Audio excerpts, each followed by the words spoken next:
Today it's the Second Amendment, but tomorrow the Mussolini from Honolulu can decide that, well, you know, the First Amendment is a nice amendment, but we don't need a pure freedom of speech in America. The British have it about right. So I'm now modifying the First Amendment by executive order as well, and I will determine what is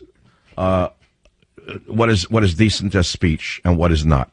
And by the way, while I'm at it, the freedom to assemble and to petition the government, I'm going to limit that as well by executive order before I go on my next trip to Indonesia, because I don't like the assemblies in front of my White House, and I don't like the petitions. They're clogging up the mail.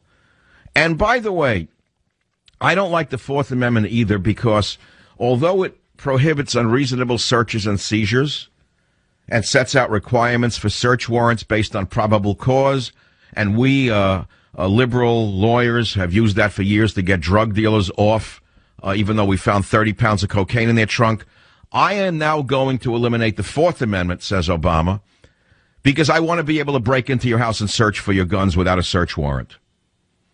And by the way, you know, now that I look at the amendments to the Constitution, Michelle and I discussed it along with her mother the other night over a pizza. There are several other amendments that we don't really feel comfortable with. And we think that we want to, by executive order, along with the great genius, Joe Biden, we want to change some of the other amendments because we find that they're unfair. And we want all people to feel good about the government. So we are going to eliminate the 17th Amendment, which establishes the direct election of United States senators by popular vote, because we find it to be a wasteful process in a time of need. And we are now going to appoint United States senators, eliminating the popular vote, because it's absolutely a waste of time. I should be able to appoint any senator I want.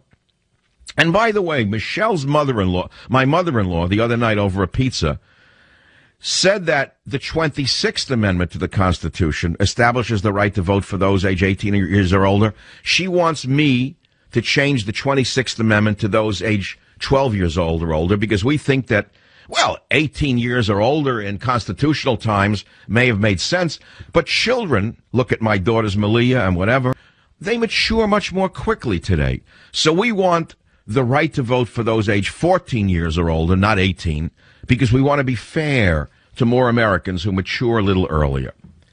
Oh, and by the way, there are several other amendments that we are not comfortable with of the 27 passed of the amendments to the United States Constitution. So although we are going to use an executive order, something that was used by our friends in Germany in the 1930s and our friends in Italy in the 1930s and our friends in Russia in the 1930s, we're going to today modify. We're not taking away the Second Amendment. After all, we'll tell you what kind of weapon you can have. We know better than you. But we're also going to work on cleaning up the Constitution. In all amendments, we're going to make certain that it's a cleaner Constitution than the one created by those evil old white men.